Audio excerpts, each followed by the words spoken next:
livros bíblicos. A gente vai estar continuando alguns temas que a gente não terminou na primeira fase do nosso culto matutino, tá? Então, essa semana estamos falando sobre livros bíblicos e hoje a gente fala de 1 Coríntios. Então, 1 Coríntios, nós temos aqui, olha, foi escrito no ano 57 depois de Cristo, mais ou menos, né? Foi escrito por Paulo, o apóstolo Paulo. Se não foi ele, provavelmente não foi ele exatamente, mas ele ditou e alguém escreveu, porque ele estava com dificuldades para escrever. Provavelmente Paulo aí tinha os seus 59 anos, mais ou menos, então os olhos, né, já não estão mais tão fáceis de escrever. Aqui é um livro de exortações, tá? Diferente dos outros, os outros são mais doutrinários, mas esse é um livro com mais exortações.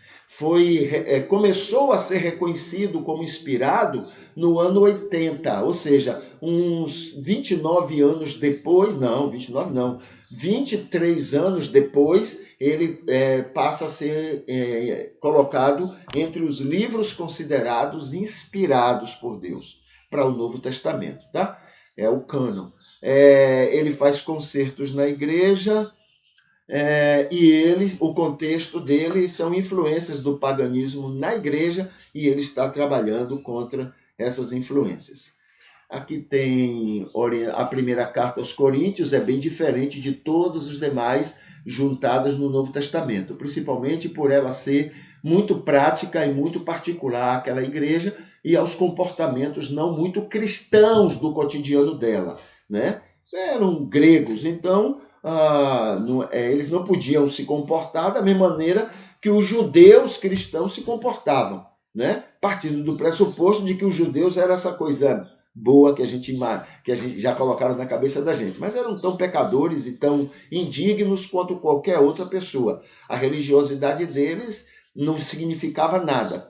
O próprio Deus, aliás, Jesus chegou para eles, né, e disse: vocês não são filhos de Deus. Então Jesus falou, está falado e acabou, né?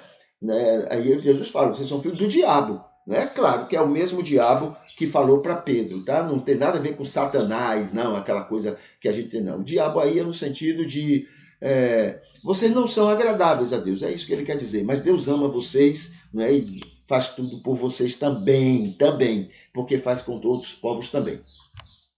Segundo, há situações apropriadas àquela igreja que Paulo menciona e até justifica, como é o caso de afirmar que as mulheres deveriam aprender com seus maridos e não deveriam estar na liderança dos trabalhos. Muito embora, em vários momentos, em outras cartas, menciona mulheres como Áquila, aliás, como Priscila, aqui está Áquila, mas é como Priscila, como importantes na atuação em lideranças de igreja em outros lugares. Então, em outros lugares onde não era escândalo, as mulheres podiam se destacar. Mas ali, naquele contexto, a orientação dele é que essas mulheres aprendessem em silêncio com seus maridos para não haver o escândalo, não é?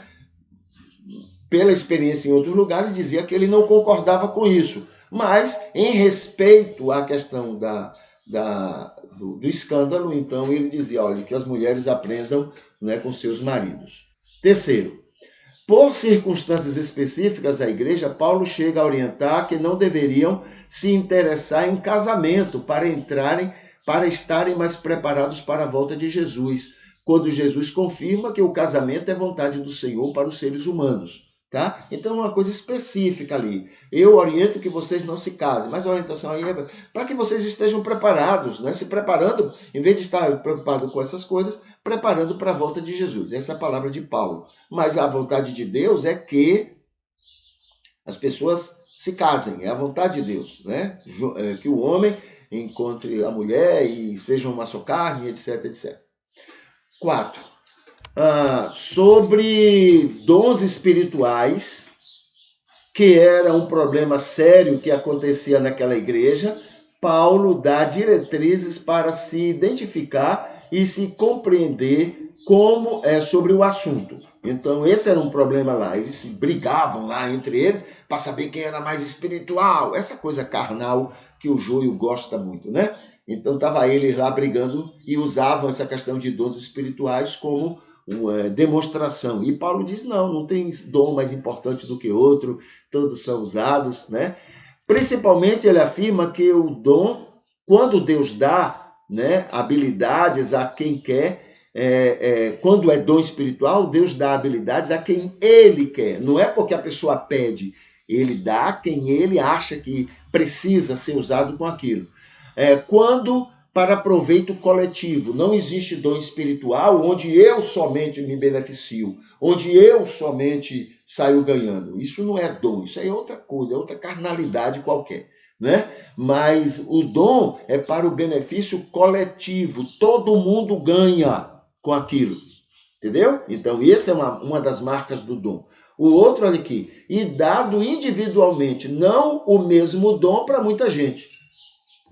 Então, o texto lá diz assim, a um foi dado tal dom, a outro foi dado tal dom, a outro foi dado tal dom. Então, não é um dom para todo mundo, não. E dá porque precisa usar aquela pessoa com aquele dom, tá? E sexto, a carta tem muito de entendimento de Paulo, mesmo contra a orientação de Jesus, como foi o caso da lida com um tal Alexandre, que agia como joio e que Paulo orientou para que fosse entregue a Satanás e que fosse excluído da igreja.